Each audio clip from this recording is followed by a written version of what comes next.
Hello बच्चों, let's read this question. The question says if both assertion and reason are true and the reason is a correct explanation of assertion. Option second, both assertion and reason are true but reason is not a correct explanation of the assertion. Option third, assertion is true but reason is false. Option fourth, assertion is false but reason is true. Assertion: for a reaction 2NH3 gas gives N2 gas plus 3H2 gas. Delta H is greater than delta E. Reason: enthalpy change is always greater than internal energy change. तो इस question के अंदर हमें assertion statement के अंदर एक reaction दे रखी है जो कि 2 molecules of ammonia gives 1 molecule of N2 gas plus 3 molecules of H2 gas, जिसके लिए बता रखा है कि डेल्टा एच की वैल्यू क्या है, डेल्टा ई से ज़्यादा है। और रीज़न इसका दे रखा है कि एंथैल्पी चेंज जो होता है वो हमेशा ग्रेटर होता है इंटरनल एनर्जी चेंज से। तो बात करते हैं की कंसेप्ट की। की कंसेप्ट की यदि बात की जाए इस क्वेश्चन के लिए, की कंसेप्ट, तो क्या की कंसेप्ट यहाँ पे यूज होगा? हमें रिलेशन देखना होगा डेल्टा एच एंड डेल्टा ई के बीच में। तो हमारा फर्स्ट की कंसेप्ट क्या है? Relation between delta H and delta E, इन दोनों के बीच में रिलेशन हमें फाइंड आउट करना है। तो ये रिलेशन क्या होता है?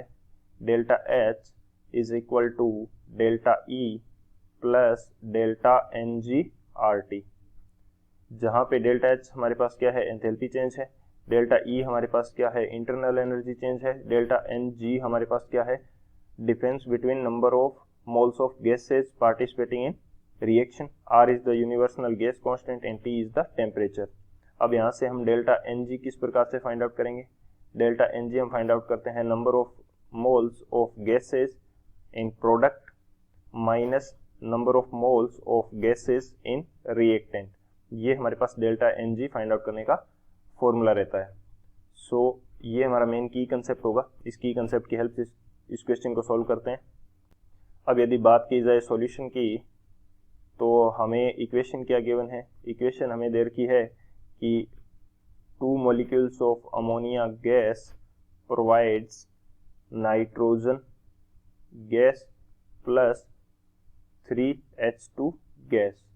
अब सबसे पहले तो मैं इसके लिए डेल्टा एन जी की वैल्यू फाइंड आउट कर लेता हूँ। प्रोडक्ट साइड के अंदर कितने गैसेस मॉलिक्यूल्स हैं?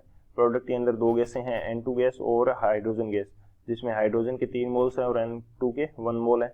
तो ये हो जाएगा 1 + 3 माइनस रिएक्टेंट साइड में कितने मोल्स हैं गैस के? 2 मोल्स हैं। तो ये मेरे पास आएगा डेल्टा एन जी की वैल्यू 2 आएगी। अब मैं यहाँ पे अप्लाई कर देता हूँ equation, delta H which is equal to delta E plus delta N G की वैल्यू क्या है 2 और ये हो जाएगा आर टी। तो इस इक्वेशन से हमें ये समझ में आता है कि डेल्टा एच की जो वैल्यू है वो क्या है, ज़्यादा है डेल्टा ई से, क्योंकि डेल्टा ई में कुछ ऐड करने के बाद में हमें क्या मिल रहा है, डेल्टा एच की वैल्यू मिल रही है। सो डेल्टा एच क्या है, ग्रेटर देन डेल्टा ई है। सो हमारा असर्शन स्टेटमेंट जो है वो करेक्ट है। अब रीजन स्टेटमेंट इसके लिए क्या दिया गया है कि enthalpy change is always greater than internal change, तो ऐसा नहीं होता। रीजन स्टेटमेंट जो है वो हमारा क्या है, इनकरेक्ट है। जब हमारे पास डेल्टा एन जी की वैल्यू क्या आएगी, डेल्टा एन जी की वैल्यू पॉजिटिव आएगी, तो उस कंडीशन के अंदर क्या होगा, डेल्टा एच जो है वो ग्रेटर होगा डेल्टा ई से। डेल्टा एच की वैल्यू क्या होगी, ग्रेटर देन डेल्टा ई। और जब हमारे पास डेल्टा एन जी की वैल्यू क्या आएगी, नेगेटिव आ जाएगी, तो डेल्टा एच की वैल्यू क्या हो जाएगी, लेस देन डेल्टा ई। सो हमारा रीजन स्टेटमेंट क्या है, इनकरेक्ट है। तो कौन सा ऑप्शन करेक्ट होगा? जो थर्ड ऑप्शन हमें दे रखा है, assertion is true but reason is false. So option third is the final answer. I hope you understood it well. Best of luck. Thank you.